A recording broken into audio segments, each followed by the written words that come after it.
welcome everyone. My name is Janet. I'm working through the King James's Bible. Today is my first day in the book of Joshua. So are you ready to journey through this book with me? We're going to start today through chapters 1 to 4. So we will start, as always, with our first chapter, chapter 1. So as you know, in the book of Deuteronomy, Moses has now passed away. He's no longer leading the Israelites on their journey. It's now been handed over to Joshua, and this is his journey on. So we begin with Joshua communicating with God. He is now talking to Joshua like he did with Moses.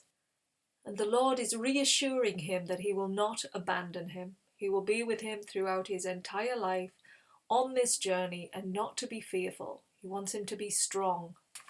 And he tells Joshua from the land, from the Euphrates River, and the land of the Hittites, and all the way to the Mediterranean Sea, would be the Israelites. That's the land they are going to inherit. And the Lord tells Joshua to be strong and to be fearless. He wants him to have that strong faith. You know, when you've got that, you don't fear anything because you've got God on your side. That's what he wants him to know, to believe as he moves forth in this leadership role. Now he wants him to divide up the land amongst the Israelites when they get over there. It's going to be his responsibility to separate all the land equally to those tribes ahead of him. He's also told to keep the laws of God always and to read the book of laws, the book that Moses wrote, every morning and every evening, and to meditate on it. It's important that he knows that law inside out, because Moses, he knew it because he went through it all. So now with Joshua, he's got to read through it and really get it so he knows it. Then Joshua calls forth the leaders of each tribe, and he explains to them that they need to get ready because in 3 days' time they would be crossing the River Jordan. He says it's time to conquer the promised land, the land that God has bestowed onto us. It's time for us to go and get it. He then calls forth the Reubenites, the Gadites, and half the tribe of Manasseh. Remember, they are the ones that have inherited land on this side of the Jordan River. They're not over there at the promised land. They're at this side because they saw land that was ideal for their livestock to, flourish. And so they asked when Moses was leading, could we have this land? And Moses said to them, yes, God has said, yes, you can have this land, but you have to go to war with all of the Israelites so that they can inherit their land. So what Joshua is doing here, he's saying, you guys, remember your promise.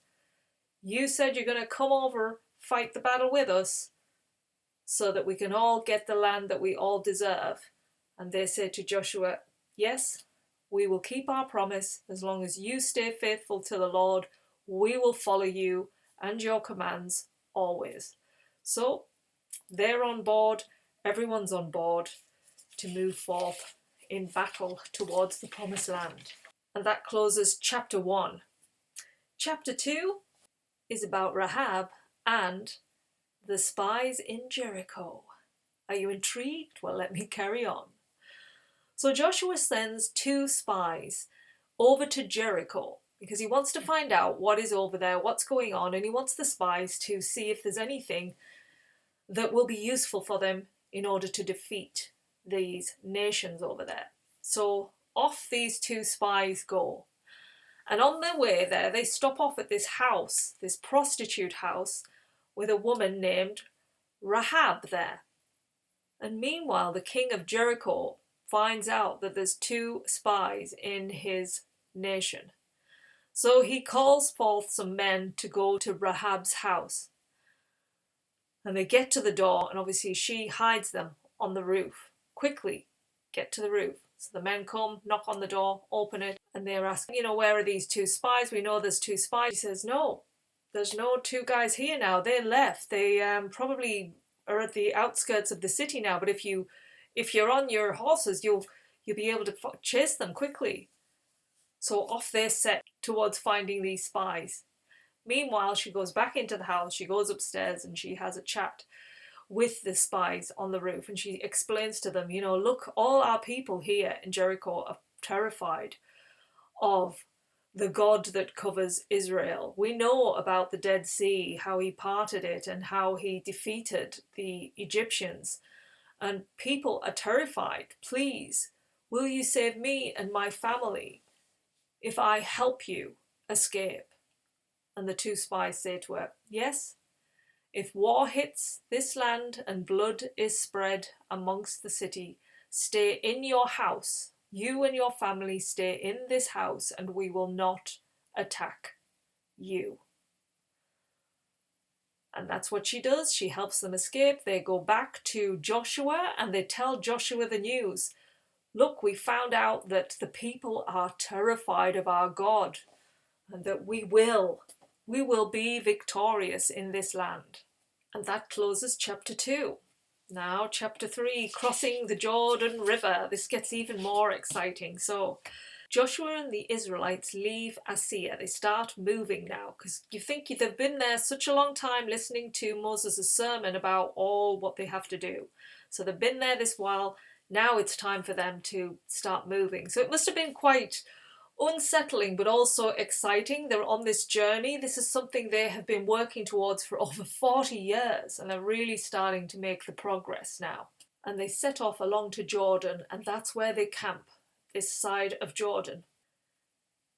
Then after 3 days, the tribe leaders go amongst their people and they tell them, get ready because the priests are going to move soon and they're going to carry the Ark of the Covenant.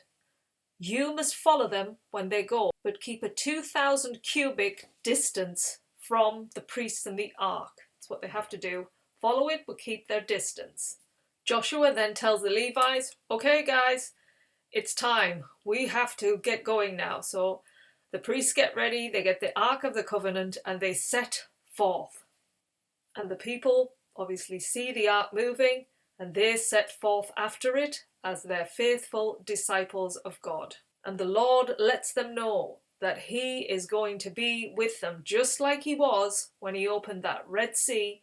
He's with them now. He's giving them that reassurance. I'm here for you. We're going to be okay. And then Joshua says to them, listen to the Lord. Our enemies are going to run away from us once they see God's presence with us. So they must see this ark moving. The priests are there. There's this like space around it. It's giving this grandeur and this like momentum for them to move forward towards this river, the Jordan River. And then Joshua says, when the priests set foot in the Jordan River, it's going to become easy to cross. The water is going to stop flowing downstream. That must have been pretty like amazing for them to hear. Like, oh my goodness, we're going to see this. This is what our ancestors saw, you know. The parting of the sea, something's going to happen here that we're going to be able to cross. So the people start getting ready to move. The priests lead the way. They're moving forth with the ark. And once they stepped 1 foot into the river, it stopped flowing. Wow. And a pile of water gathered in a heap near a distant town named Adam. Significant name, isn't it, from the book of Genesis? And this stopped the water that normally flows towards the Dead Sea. It stopped it. And then the priests carrying the ark stop in the center of the Jordan River. And they stay there while the people cross dry ground over towards Jericho. And that closes chapter 3. Chapter 4 now. This is about the stones, memorial stones. And Joshua commands the 12 tribes as they're going through this dry land, which was once covered with water, to grab a stone each, which is going to represent each tribe.